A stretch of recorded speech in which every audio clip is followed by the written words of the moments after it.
to the entertaining Talkin' Sports.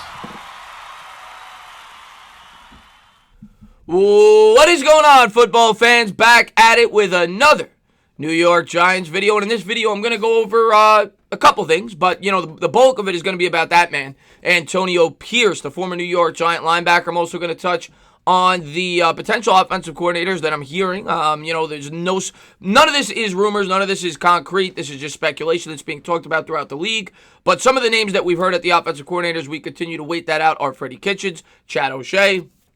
And, those are the two main ones, Freddie Kitchens, Chad O'Shea. And I also want to talk briefly about Sean Ryan.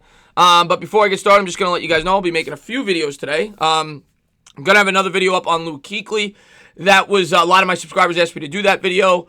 The unexpected retiring of Kuechly. I'll go over his career history and kind of talk about the pattern of players that are retiring early in their NFL careers and why I think they're doing it.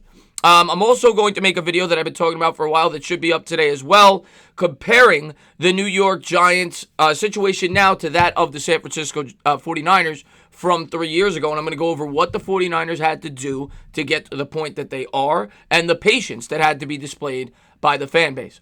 But yeah, like I said in this video, let's start with the offensive coordinators and some of the names that we've heard as potential guys. Chad O'Shea, I'll start with him. Chad O'Shea, obviously, all these coaches that have come on have had a connection to Joe Judge. Every single one of them that he's brought on.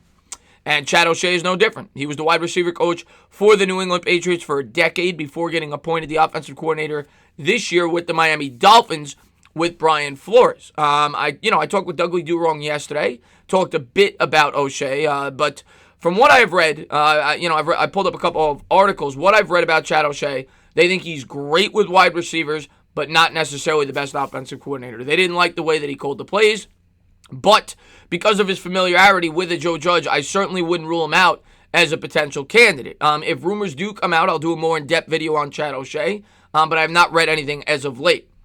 The other guy, of course, is Shula. The Giants' offensive coordinator last year, Mike Shula, who did not call the plays, was interviewed by Joe Judge. I think that was Monday. Now, no word has come out on that.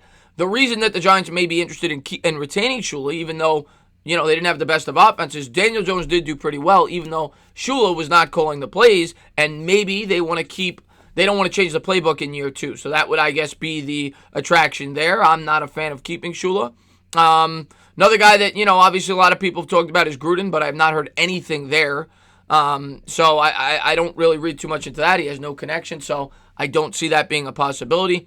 Sean Ryan is an interesting name, and Freddie Kitchens. Freddie Kitchens, the head coach of the Cleveland Browns last year, lost his job, but he did have success with Baker Mayfield, and he does have a coaching history with Joe Judge. So again, there's a connection.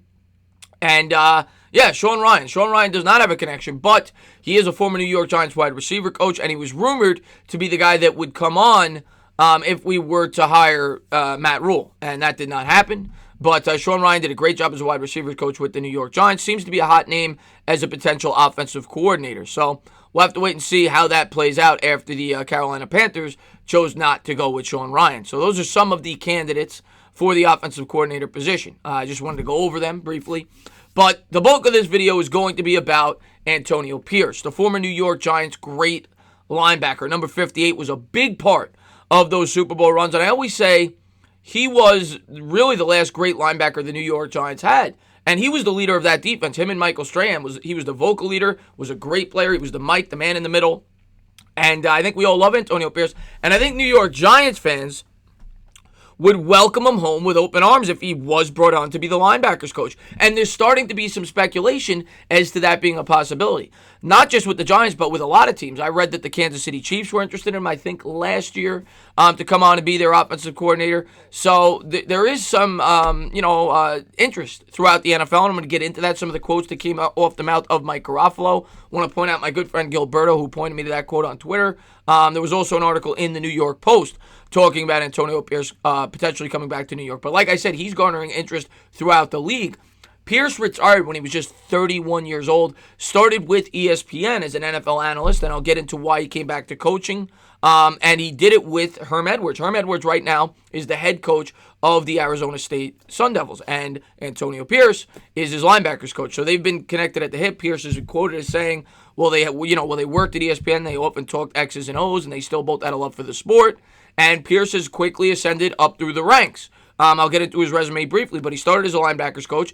Now he's a head recruiter along with that, as well as a assistant to the head coach. So really good stuff there from Pierce, and he's an ascending star, and a lot of teams are giving him a look. And maybe the New York Giants will bring back their former linebacker. We'll have to wait and see.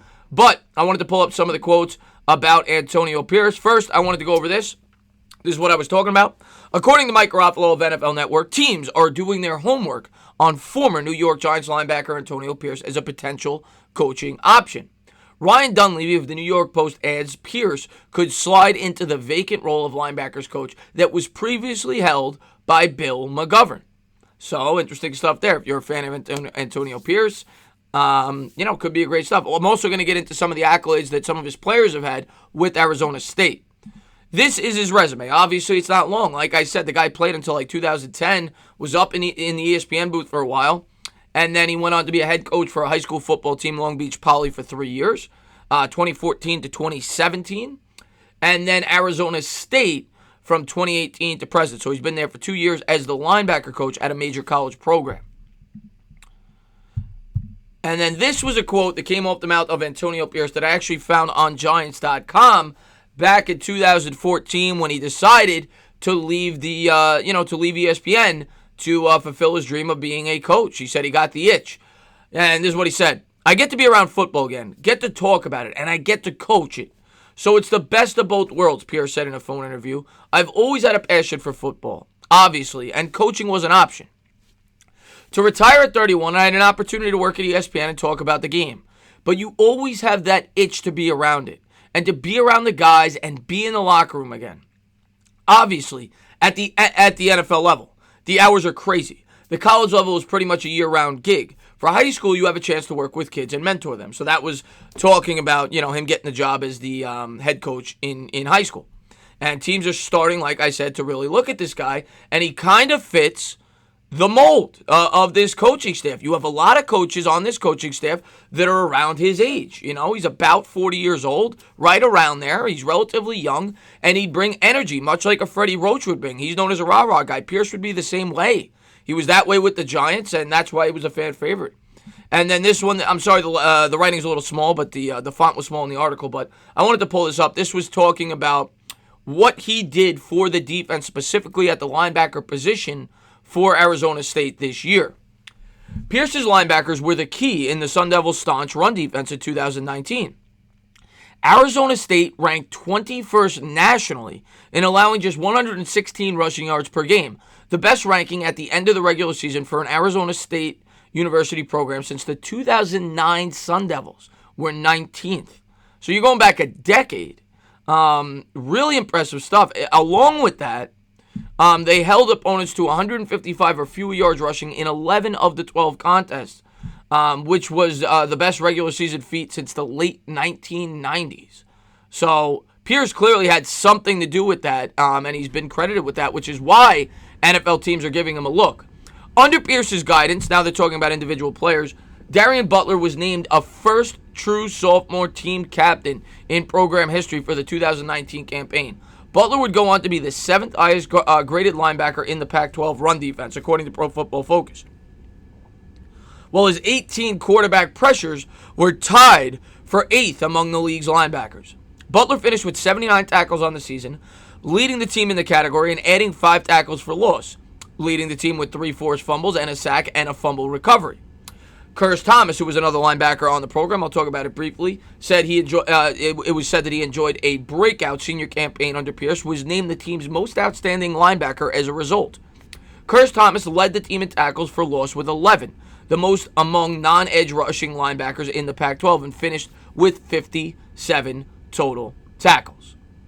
So, there you go. You've seen the success that some of the linebackers had under Pierce. Obviously, the defense is playing as good as it has in a decade, and he has a lot to do with that, which is why teams are starting to show interest in Pierce. High-energy guy, young guy, the type of guy that seems like a lot of the modern-age NFL teams would want to potentially bring on their staff. And who better to bring him on than the New York Giants? They currently have a spot open at the linebacker position, which is where he played with the team. He's had great success as a linebacker coach at the collegiate level. And why wouldn't the Giants at least think about giving him a look? Joe Judge obviously has shown a pattern for wanting to bring in guys he's worked with. So it's very possible this will not be the case here with Pierce. I think this is a hiring fans would get excited about, though. And I wanted to talk about it being that it's being speculated by both the New York Post and Mike Garofalo of NFL Network. So just want to get that up on the page, talk about Antonio Pierce, and possibly returning to the New York Giants as a linebacker coach, and give you guys a brief rundown of the remaining offensive coordinator candidates for the New York Giants. Nothing is imminent there. Obviously we'll have to see in the coming days. The offensive coordinator, in my opinion, is the most important spot for the New York Giants this year because of your young quarterback in Daniel Jones. You want to make sure you bring in the right guy for Daniel Jones to succeed, and it seems as if Joe Judge is really taking his time there. Now, the fact that he brought in a quarterback coach before he brought in the offensive coordinator is a little alarming to me. You would think the offensive coordinator would want to have some say with that, but, they decided to do it differently. We're going to have to wait and see how it all plays out, though, guys. As always, guys, if you liked what you watched, please subscribe, drop a comment, maybe give me a little thumbs up. Cheers.